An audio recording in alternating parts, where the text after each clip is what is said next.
303장입니다. 날 위하여 십자가에 중한 고통 받으사 대신 죽은 주 예수의 사랑하신 은혜여, 보배로운 피를 흘려 영영 죽을 죄에서 구속함을 받은 우리 어찌 찬양할까. 예수 안에 있는 우리 한량없이 즐겁고 주 성령의 위로함이 마음속에 차도다. 천국 음악 소리 같은 은혜로운 그 말씀 끊임없이 듣는 우리 어찌 찬양할까. 이 세상의 모진 풍파 쉬지 않고 불어도 주님 안에 보호받는 우리 마음 편하다. 늘 깨어서 기도하고 저 천국을 바라며 주님만을 기다리니 어찌 찬양 안 할까. 하나님 아버지, 우리가 어제 우리 주일을 통하여 귀한 말씀을 우리가 듣고 또 참 감사와 우리가 많은 영적 유익을 우리가 또 생각했습니다.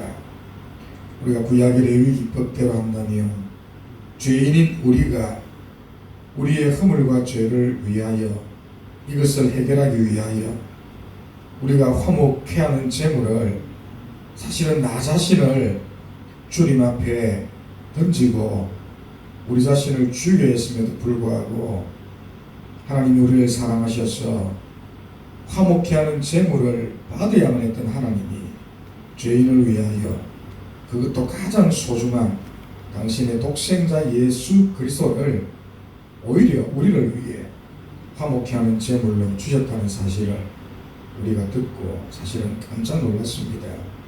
구약대로 한다면 또 구약의 그 백성들이 오늘 우리를 본다면 얼마나 부러워했겠습니까?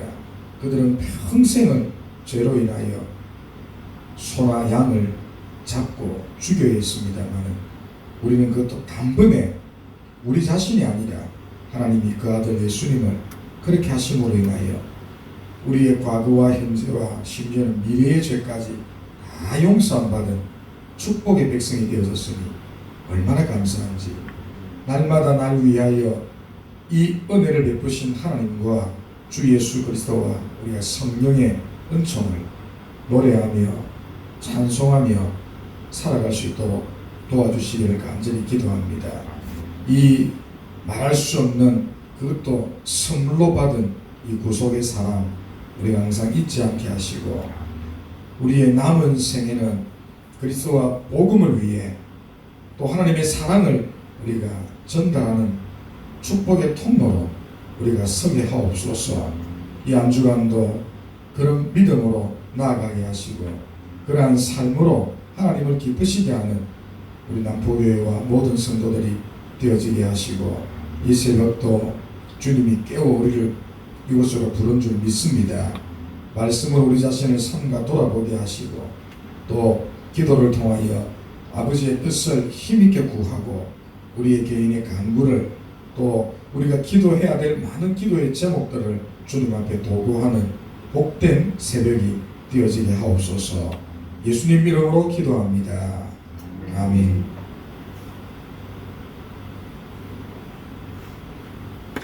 하나님 말씀 같이 찾습니다. 잠언서 17장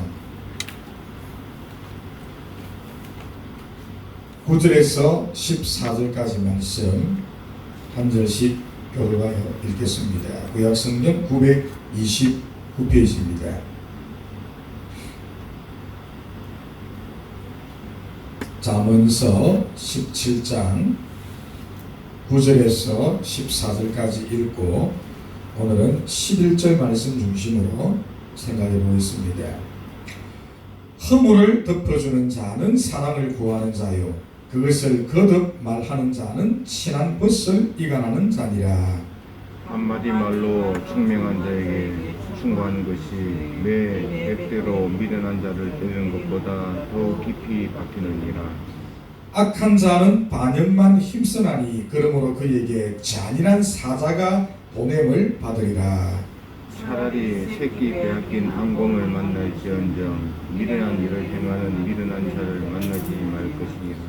누구든지 악으로 선을 갚으면 악이 그 집을 떠나지 아니하리라. 다투는 시작은 북에서 물이 새는 것 같은즉 싸움이 일어나기 전에 시비를 그칠 것이니라. 아멘. 자, 우리 미련한 언행을 버릴 것에 관한 2부 오늘 세 번째 말씀 시간이 되겠습니다. 자, 그 전에 또 어제 배운 말씀을 간략하게 복습 겸 우리가 정리를 좀 합시다. 미련하고 어리석은 자들의 특징 중에 하나가 있다면 듣지 않는 것. 이 사람들의 특징은 안 듣습니다. 듣는다면 벌써 지혜로운 자지요. 슬기로운 자입니다. 근데 미련한 자들은 듣지를 않습니다. 특별히 무엇에 관하여 그 사람의 영혼을 그래도 생각하고 그 영혼을 사랑하고 안타까워서 주는 충고 혹은 견책 들어야 되는데, 들어야 그 사람이 살고 그 사람이 변화를 불러일으킬 수가 있는데 귀를 막고 안 듣습니다. 오히려 조언을 주는 사람을 뭐합니까? 핍박하고 미워하지요. 불쾌하게 생각합니다. 받아들이지 않는다. 이게 악인들 또 어리석고 우매한 자들의 한결같은 특징이라 할 수 있겠습니다. 심지어 이 사람들은 매를 들어도 전혀 변화가 없다. 매 백대를 맞아도 전혀 변화가 없는 사람들, 심각한 사람들이죠. 그러나 지혜롭고 슬기로운 자들은 한마디의 충고만 해줘도 이걸 알아듣습니다. 왜? 겸손하니까. 그리고 그 충고가 자기에게 양약이 되고 자기 인생에 도움이 되는 것을 알기 때문에 그 충고를 준 사람을 어떻게 합니까? 감사하게 생각하죠. 존경합니다. 그리고 반드시 자기의 변화를 이끌어내는 데에 그 충고를 선용합니다. 아주 지혜로운 자지요. 여러분들은 어디에 속해 있습니까? 전자입니까? 후자입니까? 제가 아주 물었죠. 전자는 상당히 곤란하다. 특히 교회 안에 이런 분들이 있다면 그 교회는 절대로 부흥할 수 없습니다. 후자가 있는 공동체 반드시 좋은 일이 일어나지요. 왜? 서로가 조언을 받아들이고 그걸 자신의 양약으로 삼아서 자기 발전의 기회로 삼으니까 그런 자들이 있다면 우리 다음에 잠언서 나옵니다. 칼이 서로를 빛나게 하듯이 그런 친구들이 있다면 서로를 빛나게 하느니라. 얼마나 좋은 공동체인지 모릅니다. 조언해 줄 수 있고 조언을 기꺼이 받아들일 수 있는 공동체, 멋진 공동체입니다. 그런 공동체를 우리가 세워가야 되겠죠. 이게 어제 10절의 말씀이었습니다. 자, 오늘은 11절 말씀, 이 말씀을 통해서 우리 신앙을 점검해야 되는데 상당히 두렵고 무서운 말씀입니다. 자, 우리 11절만 따로 빼어서 우리 다시 한번 읽겠습니다. 악한 자는 다 같이 시작. 악한 자는 반역만 힘쓰나니 그러므로 그에게 잔인한 사자가 보냄을 받으리라. 자, 악한 자 누굽니까? 어제 배운 우리 10절 후반절의 말씀. 미련하고 어리석은 자, 충고를 받아들이지 아니하고 매 백대를 때려도 도무지 변화가 없는 사람. 그리고 악한 자, 우리 지난주에 배운 잠언서 말씀 속에 드러나는 우매하고 어리석은 자, 그리고 모든 악을 행하는 이 사람들을 다 총칭하는 단어가 오늘 11절에 악한 자, 약한 자. 자, 근데 이러한 사람들의 또한 한결같은 특징이 뭡니까? 반역만 힘쓴다. 반역만. 너무나 당연한 말씀이지요. 자, 그런데 이제 여기 질문이 생깁니다. 우선 그 전에 악한 자의 특징, 기왕 나왔으니 또 우리 복습기만 한번 정리해 봅시다.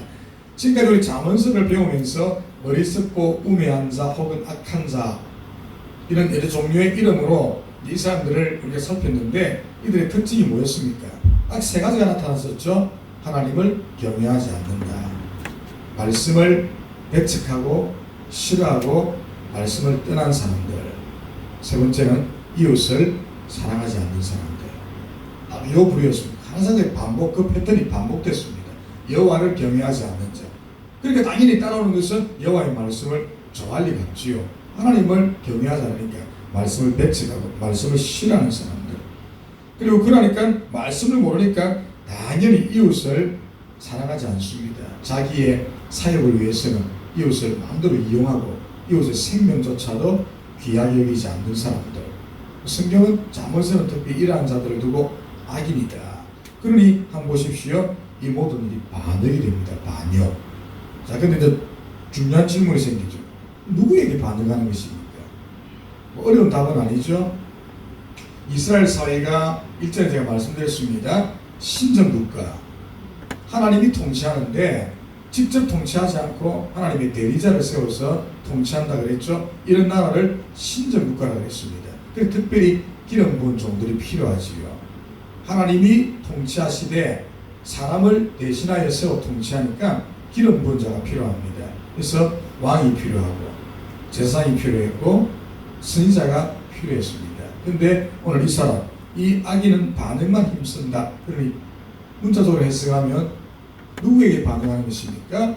왕에게, 왕을 비롯한 위정자들에게, 혹은 선지자에게, 혹은 제사장들에게 반응하는 것이 될 수 있겠죠? 문자적으로 해석하며.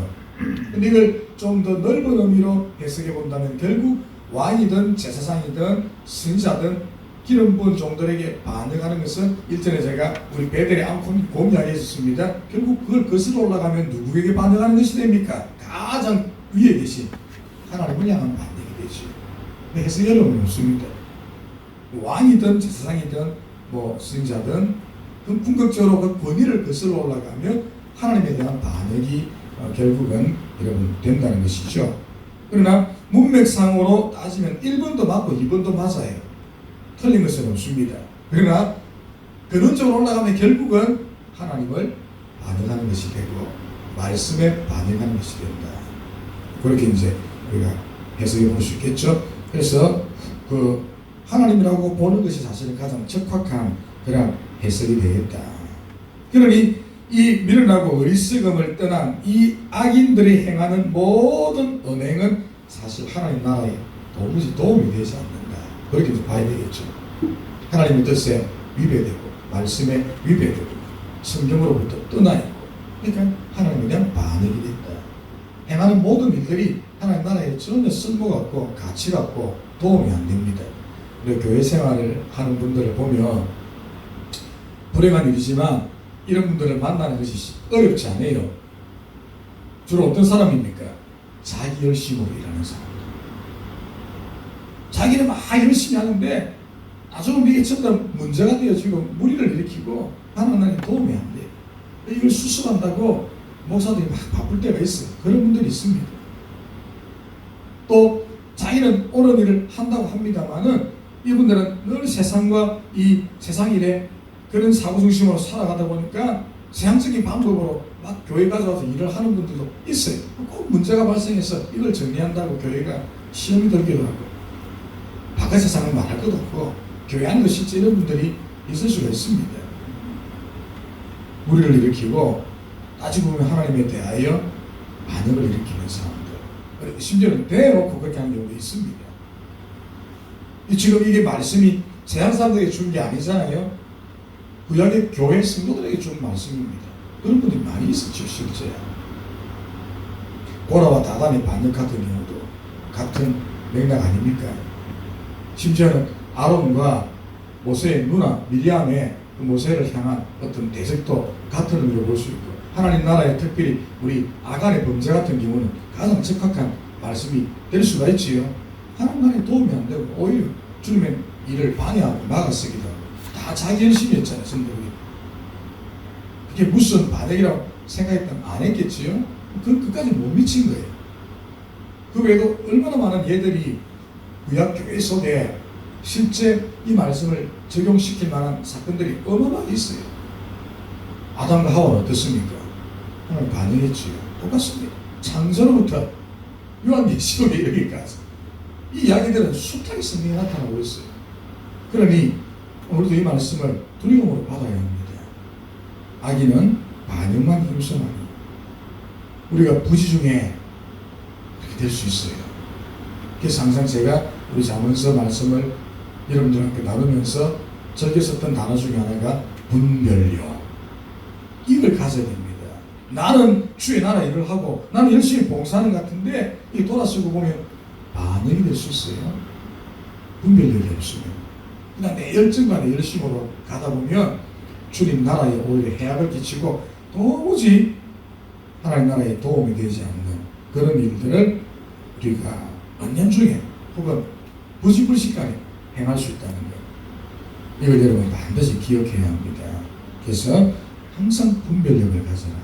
내가 지금 하고자 하는 일, 내가 지금 계획하는 일, 지금 실행하고 있는 일이 과연 주의 나라에 도움이 되고 쓸모 있는 일인가? 이게 혹여라도 잘못되어져서 이 반역이라는 단어 좀 그렇긴 합니다만 전혀 주님 나라에 가치 없고 쓸모없는 일들을 잘못된 일에 용을 쓰고 있지 않는가 쉽게 얘기합니다. 그런 경우들이 있을 수 있으니까 항상 우리가 분별력을 가져야 됩니다. 꼭 기억하십시오. 그렇게 된다. 그러니 오늘도 또 여러분 질문합니다. 나는 누구입니까? 주님 나라에 쓸모있는 종입니까? 나는 뭔가를 한다고 하지만 주님 나라에 아무런 도움이 되지 않고 가치 없는 일을 하고 있지 않는가? 심지어 오늘 말씀 그대로 내 하는 일이 하나님 나라에 반역이 되고 있지 않는가? 성경에 위배되고 하나님 말씀에 위배되고 기독교 우리가 그리스도인으로서 해서는 안 되는 상식 밖의 일들을 우리가 하고 있지는 않는가? 항상 물어야 합니다. 여러분 누구입니까? 자, 혹여라도 우리 11절의 전반전의 말씀 악한 자는 반응만 힘쓰나니 이런 길을 걸어가면 심각한 문제가 이제 오게 되지요. 그 다음 본문을 보십시오. 그러므로 인과관계의 말씀입니다. 앞에 일에 대한 결과지요. 그러므로 내가 반응을 했습니다. 악한 일을 행하여 주님 나라에 도무지 도움이 안 되고 쓸모없는 일을 했습니다. 자, 그러므로 어떤 일이 따라옵니까? 무섭지요. 그에게 악한 자입니다. 반역을 일삼은 자입니다. 그에게 잔인한 사자가 보냄을 받으리라. 무슨 말씀입니다. 오늘을 보니까 이 잔인한 사자가 더 무섭습니다. 말라크, 원래 뜻이 말쿠트라는 말인데 장수, 군대 장관, 우리 구약성경에 잘 나오죠. 군대 장관 요수아가 요단강 앞에 이제 섰고 이제 곧 가나안에 진입을 하려는데 여리고성이 앞을 막고 있고 두려웠습니다. 그래서 혼자 기도하려고 했는지 길을 가고 있는데 거대한 장수가 길을 다 막고 갑옷을 입고 칼을 꼽아들고 서 있습니다. 얼마나 요수아가 놀랐겠어요. 당신은 누구십니까? 나는 여호와의 군대 장관이니라. 말쿠트, 말렉, 말라크 이 단어 거기서 왔고, 여러분 알다시피 다윗, 여러분들은 다윗 왕 그러는데 히브리 원어를 정확하게 보면 다윗은 왕의 호칭을 받은 적이 없습니다. 놀랍지요? 솔로몬이 왔어야 킹이라는 단어가 붙고 다윗조차도 말쿠트라는 이름이 붙어 있어요. 왜냐하면 완벽한 통일 왕국을 다윗 시대도 못 이루고 정치적인 안정이 안 왔어요. 그래서 정확하게 성경 원어를 보면 다윗도 말쿠트라는 단어가 따라옵니다. 한 지역의 군대 장관입니다. 우리는 왕 번역에서 왕되어 있는데 정확한 의미를 보면 말쿠트라는 단어가 기록되어 있습니다. 다윗에 그 단어가 말쿠트, 장수, 군대 장관 더하기 이제 이게 중요합니다. 아크살이라는 히브리어 원어입니다. 말 그대로 잔혹한, 잔인한 장수. 이 사람을 만납니다. 누가? 반역을 일삼는 악인에게. 자, 그러니 앞서 제가 이 두 가지 해석이 다 된다 그랬죠, 그죠? 이 사람은 누구에게 반역을 일으켰습니까? 당시 만약에 신정국가라는 의미에서 왕으로 본다면 어느 왕이 반역을 일삼는 자기 신하를 놔둡니까? 누구를 보내죠? 이 사람을 재개벌이 될 거 아닙니까? 그래서 아주 잔혹한 그 사람이 어떤 뭘 사정을 봐주지 않아요. 왕의 대사로 이 사람이 보냈으니까 이 반역을 일삼는 이 신하를 뭐 해야 됩니까? 잡아가지고 죽여야지요. 이 사람은 잔혹한 장수, 왕이 보내는 이 반역한 자를 합당한 방법으로 처단하기 위하여 이 사람이 보내는데, 이러한 사람은 왕의 명령만 수행하는 것이지 반역을 일삼는 사람, 제가 이래가지고 저래가지고 이렇게 필요 없습니다. 단칼에 그냥 이 사람은 처참하게 그냥 목숨을 빼앗기는 거지요. 그래서 본문 그대로 누구를 보낸다고요? 잔인한 사자가 됩니다. 그래서 말쿠타라고 하는 군대 장관 더하기 아까 말씀한 이 아크산이라고 하는 어마무시한 잔혹한, 도무지 그 사람의 개인적인 사정을 봐주지 않는 정상 참작이라고는 없는 왕의 최측근, 왕의 말만 듣는 사람을 보내어서 이 사람을 단칼에 제압하는 것이지요. 그렇게 이제 해석을 해볼 수가 있습니다. 실제로 성경에 보면 그런 예들이 굉장히 많지요. 가차없이, 예를 들어서 솔로몬이 자기 아버지 다윗 왕의 유언을 받들어 시므이를 너 반드시 살았을 때 제거하라. 솔로몬이 시므이를 부릅니다. 너 같은 임금이다. 한 번이라도 너 집을 빠져나가는 순간은 너는 목숨을 잃을 것이다. 근데 세월이 지나고 이 시므이가 왕의 말을 잊어버리고 잠시 산책을 했습니다. 숨어서 이걸 지켜보고 있던 측근이 솔로몬에게 그대로 전달하지요. 왕이 시므이를 부릅니다. 너 어찌하여 같은 임금을 너 스스로 풀고 나갔느냐. 이 시므이가 2차 변명 필요 없습니다. 솔로몬이 적결 처단하라. 가차없이 처단해버리지요. 그런 예들입니다. 착한 장수를 보내어서 정상 참작이 없습니다. 왜? 반응을 했는데 놔두면 안 되죠. 그 나라의 위해자입니다. 위해자. 또 해를 입히겠지요. 가차없이 처단해버리는 거예요. 잔인한 장수를 보낸다. 그렇게 이제 번역이 가능하겠지요. 근데 이것을 이제 더 중요한 것이 있습니다. 이 주체를 하나님으로 보는 경우입니다. 우리는 이게 중요하죠. 오늘 우리는 왕을 섬기지 않고 이번 시대 왕은 없습니다. 우리는 그리스도인이고 하나님의 자녀들이니까 이제 두 번째 해석이 이제 우리 시대는 더 적합할 텐데, 하나님에게로 올라간다면 하나님 나라의 반역을 일삼고 주님 나라에 전혀 도움이 안 되고 하나님께서 악인이라고 규정하는 자들에게 그러면 이 잔인한 사자를 보낸다는 말을 우리가 어떻게 해석해야 될 것이냐라고 한다면 어렵지는 않습니다. 이러한 자들을 주님은 반드시 벌 줘야 되겠죠. 이게 언약적인 저주 아닙니까? 하나님 나라의 반역을 일삼는 자를 하나님 놔둔 적이 있습니까? 하나님도 반드시 이 사람을 제거해요. 그러면 아까 말씀한 대로 잔혹한 장수를 보내어서 그 사람을 단칼에 처단하는 그러한 벌로 오늘 하나님 벌 주십니까? 그런 예는 없어요. 그러면 오늘 본문에서 말하는 이 잔인한 사자를 보낸다고 할 때 하나님의 심판의 의미는 무엇이냐? 우리 신명기 27장, 28장 힌트를 주고 있지요. 하나님이 잔혹한 사자를 보냅니다. 각 시대, 각 나라, 각 사람에게 하나님 말 그대로 복수하십니다. 이러한 자들 향 무엇으로? 성경에 보니까 이 잔혹한 장수를 여러 가지로 번역하고 있는데, 첫 번째는 자연의 재앙. 신명기 27장에 언약의 저주를 보십시오. 기근이 오고 가뭄이 오고 폭풍이 오고 태풍이 오고, 또 농사를 지어도 여러 가지 질병이 와가지고 농사가 초토화가 되어지고, 이런 수많은 오늘 우리 눈으로 보고 있는 자연의 재앙들, 저 지구 반대편에서는 엘니뇨가 일어나가지고 참혹한 겨울이 혹한기가 와가지고 얼어 죽고, 그리고 또 그 반대편에는 라니뇨 현상이 일어나가지고 바닷물이 뜨거워가지고 어마어마한 슈퍼 태풍이, 우리나라도 이제 앞으로 그래 되겠죠. 참 감사하게도 어마어마한 슈퍼 태풍이 올해 몇 개나 왔는데 비껴갔습니다. 하나님 은혜죠. 이제 우리가 직격탄에 맞을 날이 얼마 남았어요. 미국의 토네이도 같은 거 보십시오. 무섭잖아요. 이게 다 라니뇨 현상에서 일어난 거예요. 똑같은 우리 지구인데도 이런 수많은 자연의 재앙들, 이게 잔혹한 사상입니다. 신명기 27장에 보니까 또 있죠. 전쟁. 대표적인 예가 있다면 전쟁.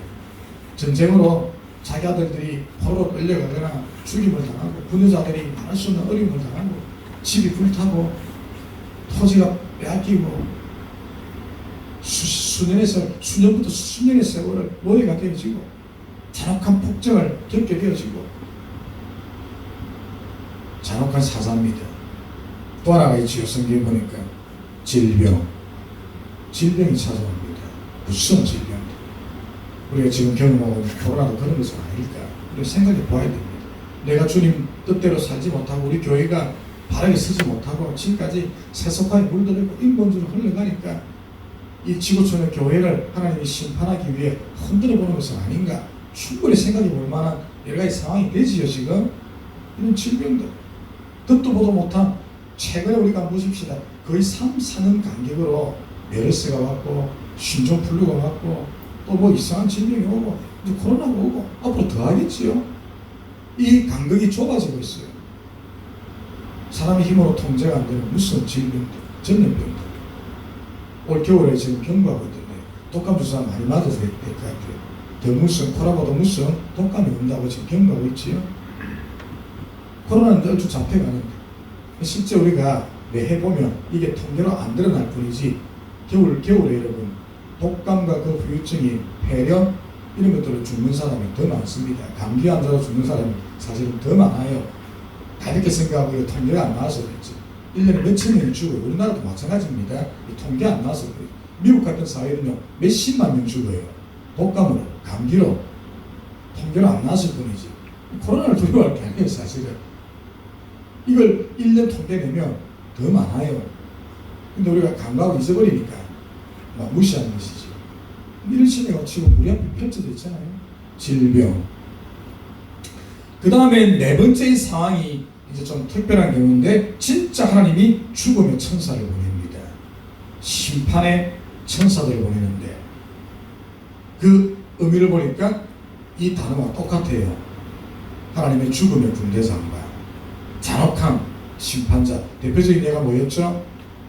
애국. 바로와 함께 장자의 죽음 보십시오.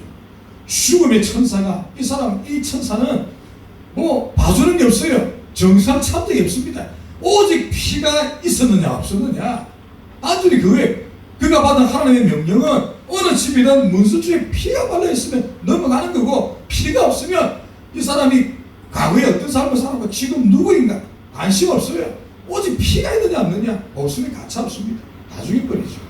처참한 그 밤에 일어난 살림 현장을 우리가 보지 않습니까? 진짜 죽음의 천사가 쓰고 지나가는 거예요. 보라와 다단의 반역 속에 일어났던 일을 기억합니다. 땅이 입을 벌렸어. 수천만을 집어삼켜버려서 그 자리에서 정상 참자 없습니다. 이런 경우들이 있다는 것이죠. 무서운 재앙입니다. 그래서 우리가 쉽게 말할 수는 없지만 저는 영적으로 또 이런 부분을 한번 생각해 봅니다. 이태원 참사 그 발단의 과정이 뭐였죠? 할로윈데이. 우리가 바깥에서 이런 말 하기는 참 좀 그렇습니다만 우리는 잘 봐야 됩니다. 이 할로윈데이의 기원이 어디서 왔습니까? 미국이 상품했지만 그늘을 거슬러 올라가면 헬투족이라고 하는 이단족들, 사악한 영을 믿는 자들에게서 할로윈데이가 왔는데 귀신문화예요. 귀신문화. 100% 귀신문화입니다. 마귀문화고 사탄문화입니다. 귀신 분장하고 막 이상한 마귀 분장을 하고 전 세계 아이들이 또 어른들이 여기 막 해가지고 그래서 대한민국까지 이런 사악한 문화가 들어와가지고 그걸 즐기겠다고.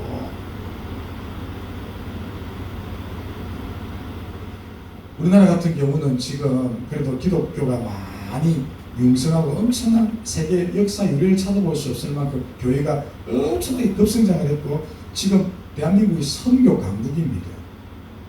미국은 땅덩이가 크니까 선교사를 제일 많이 배출했지만 인구 대비 그리고 우리 땅 대비 선교사 파송 비율을 따지면 우리 대한민국이 상상을 초월할 만큼의 선교 최강국이에요. 인구 대비 선교사 파송을 보면 이거는 미국 잽이 안 됩니다. 그만큼 하나님께서 우리에게 복을 줍니다. 어찌하여 오늘 이 사회가 이런 것들이 들어와가지고 우리 아이들은 단순히 놀이 문화였죠. 근데 사탄이 그걸 이용하잖아요.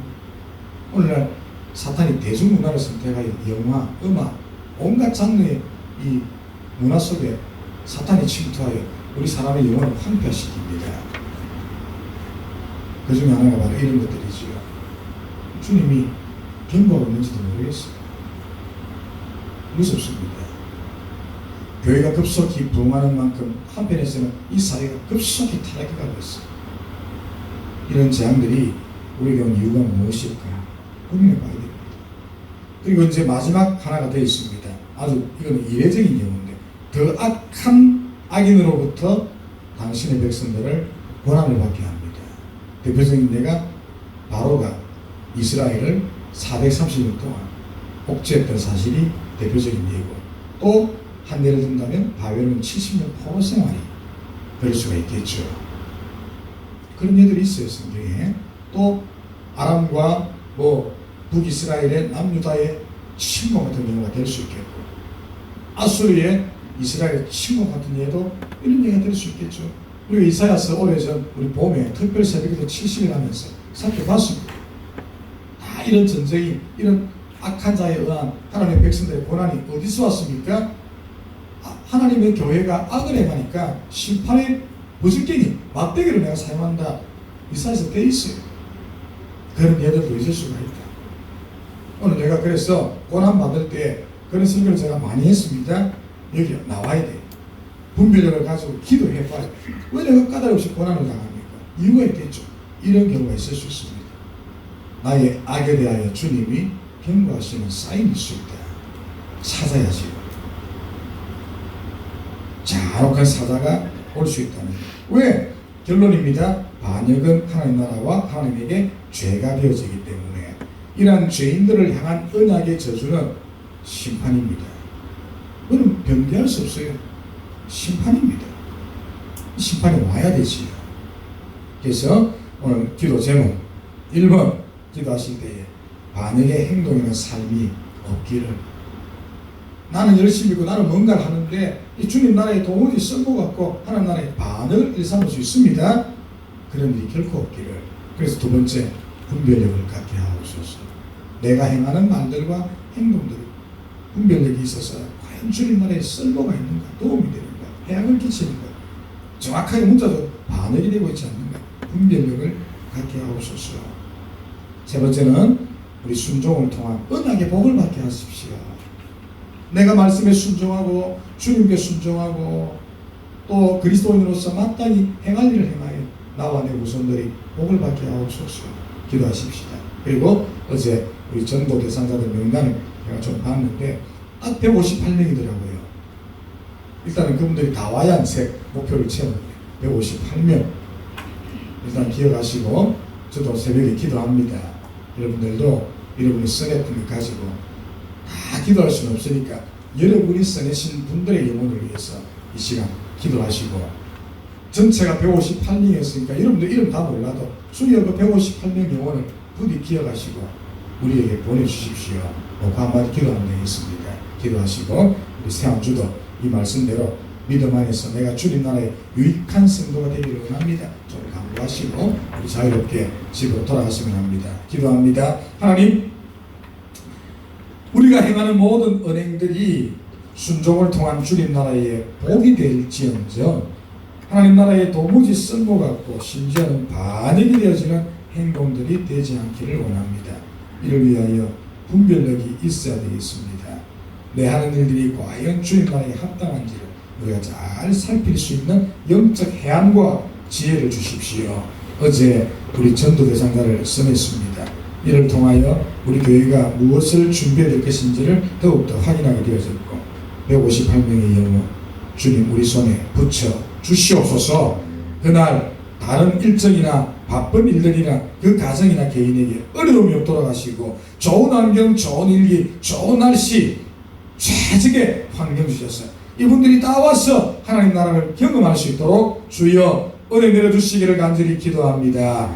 우리 11월 달도 교회 속에 크고 작은 많은 행사들이 있는데 모든 영광 하나님이 받으시옵소서. 기쁨이 충만하게 하옵소서. 교회는 부흥이 있게 하시고 우리에게도 천국의 기쁨과 즐거움이 넘쳐나는 이 한날이 되어지게 하옵소서. 예수님 이름으로 기도합니다.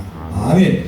하늘에 계신 우리 아버지여, 이름이 거룩히 여김을 받으시오며 나라가 임하옵시며 뜻이 하늘에서 이루어진 것 같이 땅에서도 이루어지이다.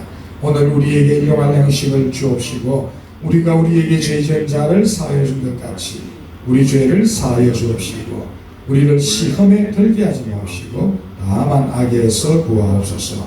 내게 나라와 권세와 영광이 아버지께 영원히 싸우나이다. 아멘. 합심하여 기도하도록 하겠습니다.